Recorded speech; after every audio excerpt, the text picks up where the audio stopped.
जय हिंद दोस्तों। आज हम लोग सीखेंगे कि किसी लाइन अगर हम लोग को किसी लाइन का 2 पॉइंट दिया हुआ है, मीन्स कोई लाइन अगर किसी 2 पॉइंट से पास होती है तो उस कंडीशन में उस लाइन का स्लोप कैसे फाइंड करेंगे। यहाँ पर क्वेश्चन में हमारे पास दिया हुआ है कि ये हमारी लाइन है, ये 3, -2 एंड -1, 4 पॉइंट से पास होती है। हम लोग को इस लाइन का स्लोप निकालना है। यहाँ पे हमारा ये 3 हो गया x1, -2 हो गया y1, -1 हो गया x2 और 4 हो गया y2।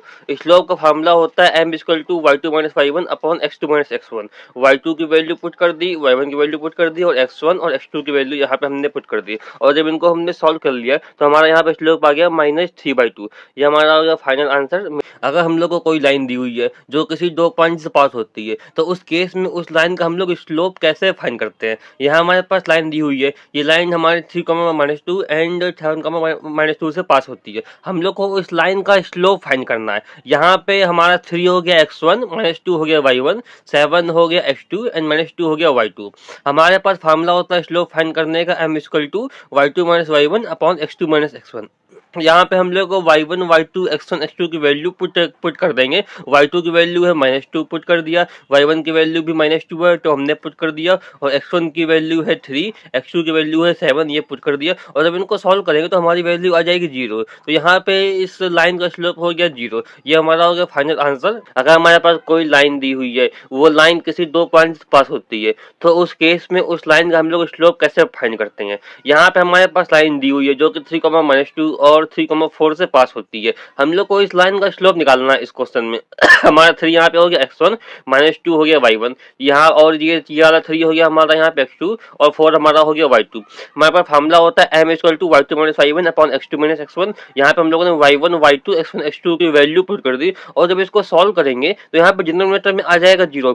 जैसा कि जब मैं आपको स्लोप मैं आपको पढ़ा रहा था तो मैंने आपसे कहा था कि अगर डिनोमिनेटर में आ जाएगा 0 तो वो फॉर्म बन जाती है अनडिफाइंड। मतलब कि इस केस में इस लाइन का स्लोप डिफाइन नहीं होता है।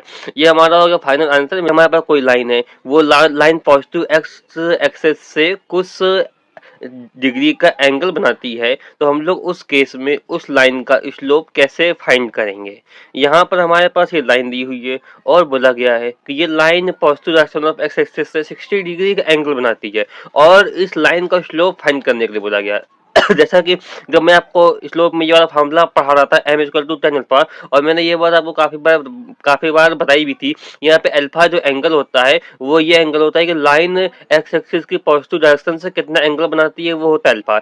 और हमारे पास यहाँ पे ये दिया हुआ है कि ये 60 डिग्री एक्स एक्सिस की पॉजिटिव डायरेक्शन से एंगल बनाती है लाइन। तो यहाँ पे अल्फा इक्वल टू हमारा हो गया 60 डिग्री।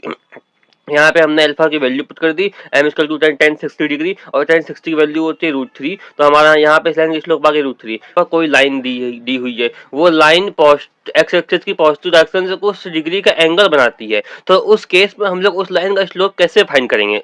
इस क्वेश्चन में हमारे पास ये लाइन दी हुई है, ये लाइन जो है एक्स एक्सिस की पॉजिटिव डायरेक्शन से 45 डिग्री का एंगल बनाती है, तो हम लोग को इस केस में इस लाइन का स्लोप फाइंड करना है। फार्मूला हम लोग यूज करेंगे यहाँ पे m equal to tan alpha है। यहाँ पे अल्फा जो होता है वो लाइन का एंगल होता है जो कि एक्स एक्सिस की पॉजिटिव डायरेक्शन से वो लाइन बनाती है। यहाँ पे हमारे पास ये एंगल दिया हुआ है 45 डिग्री। यहाँ पे अल्फा हमारा हो गया 45 डिग्री। यहाँ पे हमने अल्फा की वैल्यू पुट कर दी, m equal to tan 45 degree हो गया, और tan 45 डिग्री की वैल्यू हमारे पास होती है 1। तो हमारे पास इस लाइन का स्लोप आ गया 1। कि अगर हमारे पास कोई स्ट्रेट लाइन दी हुई है, वो स्ट्रेट लाइन अगर एक्स एक्सिस की पॉजिटिव डायरेक्शन कुछ एंगल बनाती है, कुछ डिग्री का एंगल बनाती है, और तो हम लोग उस केस में उस स्ट्रेट लाइन का स्लोप कैसे फाइंड करेंगे। हमारे पास ये लाइन दी हुई है एक, और लाइन जो है एक्स एक्सिस की पॉजिटिव डायरेक्शन से 0 डिग्री का एंगल बनाती है, और फिर कहा गया है कि उस लाइन का आप स्लोप फाइंड करिए। हमारे पास फार्मूला होता है m equal to tan alpha इस कंडीशन में लाइन का स्लोप फाइंड करने के लिए, और जो अल्फा होता है वो एक्स एक्सिस की पॉजिटिव डायरेक्शन से जो लाइन एंगल बनाती है वो हमारा होता है अल्फा। यहाँ पे हमारे पास अल्फा दिया हुआ है 0 डिग्री, तो अल्फा की वैल्यू आ गई 0। तो हमने यहाँ पे पुट कर दी, m equal to tan 0, tan 0 की वैल्यू होती है 0, हमारे पास स्लोप आ गया 0। जैसा कि आपने अगर लास्ट वीडियो देखा होगा तो आपको ध्यान होगा कि मैंने उसमें भी बताया था कि अगर स्लोप किसी लाइन का 0 आता है तो वो लाइन एक्स एक्सिस के पैरेलल होती है। अगर हमारे पास कोई लाइन है, वो लाइन एक्स एक्सिस के पॉजिटिव डायरेक्शन से कुछ एंगल बनाती है, तो उस केस में उस लाइन का हम लोग स्लोप कैसे निकालेंगे। हमारे पास यहाँ पे लाइन दी हुई है जो कि एक्स एक्सिस के पॉजिटिव डायरेक्शन से 90 डिग्री का एंगल बनाती है, तो हम लोग को इस लाइन का स्लोप फाइंड करना है। यहाँ फार्मूला यूज करेंगे m equal to tan alpha. यहाँ पे हमारे पास अल्फा की वैल्यू हो गई 90 डिग्री, तो हमने यहाँ पे 90 डिग्री पुट कर दी m equal to tan alpha में, और tan 90 की वैल्यू होती है इनफाइनाइट। यहाँ पे tan 90 की वैल्यू हमारी हो गई इनफाइनाइट, ठीक है।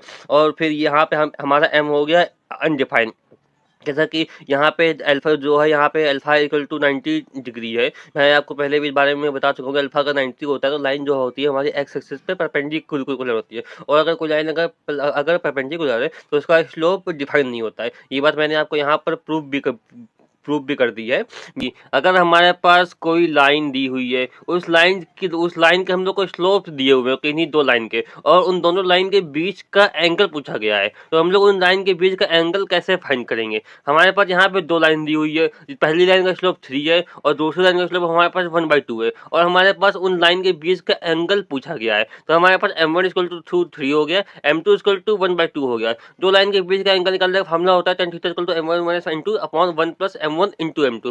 हमने m1 और m2 की वैल्यू पुट कर दी और सॉल्व कर लिया, तो हमारे पास यहाँ पे आ गया tan थीटा इक्वल टू 1। जैसा कि आप लोग को पता होगा कि tan में 1 जो होती है वो π/4 की वैल्यू होती है, मीन tan π/4 की, तो 1 की जगह लिख लिया tan π/4। तो हमारे पास आ गया, जब हमने कंपेयर किया तो हमारे पास आ गया थीटा इक्वल टू π/4। हमारे पास इन दोनों लाइन के बीच का जो एंगल है वो π/4 है। हमारे पास किसी दो लाइन का स्लोप दिया हुआ है, और उस लाइन का अगर उनके बीच का अगर एंगल निकालने को बोला जाए तो हम लोग उन लाइन के बीच का एंगल कैसे निकालते हैं। हमारे पास टू लाइन्स है, उनके स्लोप दिए हुए हैं, पहली लाइन का स्लोप है 2 और दूसरी लाइन का स्लोप है 0, और इन दोनों लाइन के बीच का एंगल निकालने के लिए बोला गया है। तो हमारे पास m1 इक्वल टू हो गया 2, m2 इक्वल टू हो गया हमारे पास 0। हम दो लाइन के बीच का एंगल निकालने का फार्मूला होता है tan theta equal to m1 minus n2 upon 1 plus m1 into m2।